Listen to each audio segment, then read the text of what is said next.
The first hour of a major war isn't explosions and heroics. It's confusion, misinformation, and people making irreversible mistakes.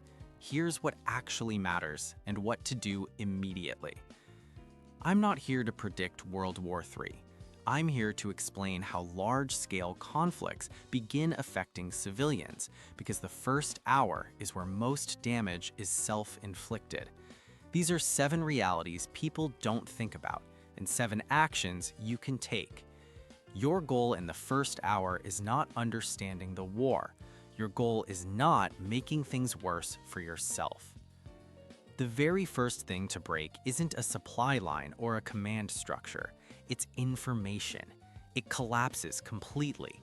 You'll see reports of attacks in one city, then another source will say it was a training exercise. You'll get videos on your phone that look real, but they're from a different conflict years ago, or they're outright fakes. Official statements will be slow to come because the people in charge are trying to figure out what's real too. And all of this feeds a panic loop on social media, where fear spreads faster than any fact. This matters because bad information drives bad decisions. You'll see people fleeing their homes based on a rumor, driving straight into a traffic jam while the safest place was right where they were. You'll see others freeze, waiting for perfect information that will never come. The correct action is to unplug. Stop doom scrolling. Choose one single reliable news source, a national broadcaster, for example, and ignore everything else. Don't listen to commentary. Don't read speculation. Watch for official advisories only. In war, silence is often safer than speed. The second reality is that your communication systems won't go down, they'll just become useless. People expect the lines to go dead, but that's not what happens. Your phone will show full bars, but when you try to make a call, it won't go through. You'll try again and again.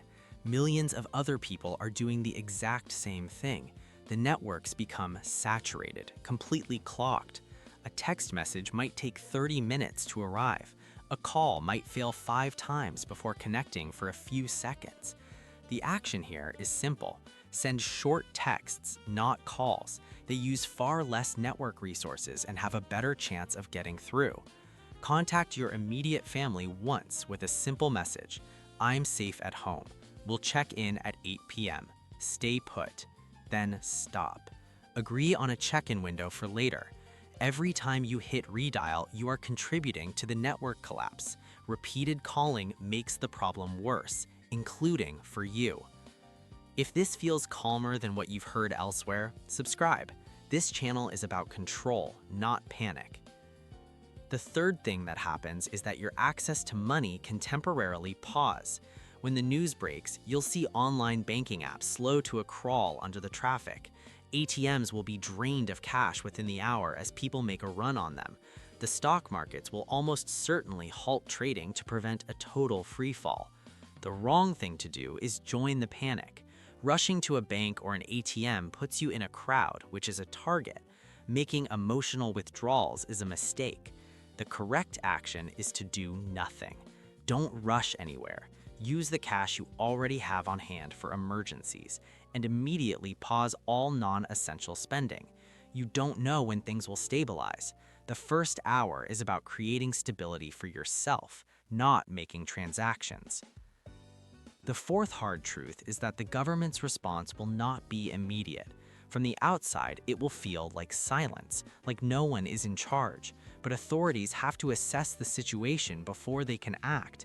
They are dealing with the same bad information you are, with higher stakes. That silence doesn't mean collapse. Those delays are a normal part of any large-scale crisis. The civilian mistake is to assume abandonment. People get in their cars and start to flee with no destination and no official guidance. They become refugees on a clogged highway. Later, when official guidance is finally issued, they might ignore it because they've already made their own panicked choice. Your action is to stay put unless you are in immediate physical danger or are explicitly instructed to move by authorities. Use the time to prepare your space. Monitor your one news source, but don't react. Movement without direction creates casualties. Next, reality number 5. Supply panic starts instantly. It's a psychological trigger. The moment a crisis is announced, people think of scarcity. Fuel stations will be swamped. Grocery stores will turn into chaos. The shelves won't empty logically. Bread and milk will vanish first, while high-calorie canned goods sit untouched. Your action is to resist the urge. Do not rush to the stores. The most dangerous place to be in the first hour is in a desperate crowd. You should already have what you need for the short term. Your focus should be at home. Use what you have. Go fill your bathtub and any spare containers with water. Check your flashlights and find your stored food. Secure your immediate needs in your own space. The 6th reality is one people often miss.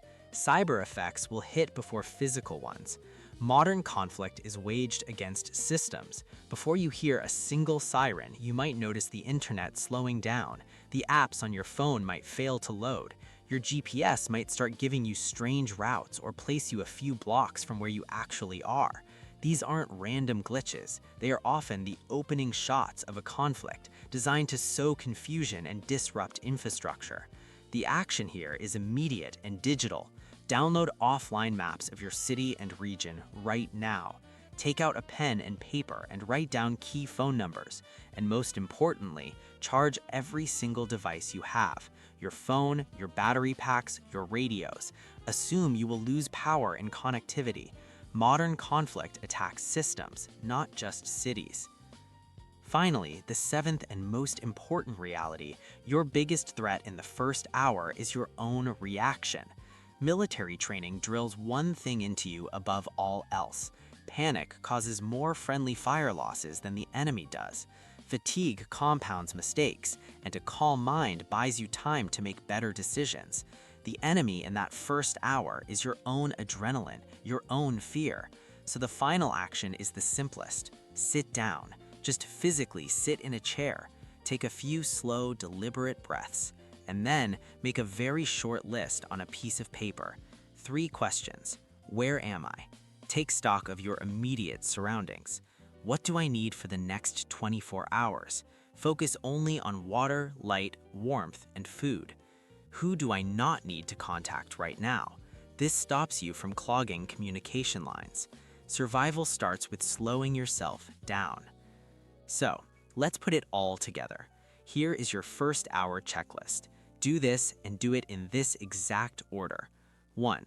Stop scrolling. Turn off social media. 2. Confirm your one reliable news source. Stick to it. 3. Send one short family update text and set a time for the next one. 4. Charge all your devices and battery packs. 5. Secure your immediate supply of water, light, and food from what you already have at home. 6. Stay put. Do not leave unless instructed by authorities. And 7. Wait. Monitor. Be patient. If you do nothing else, do these.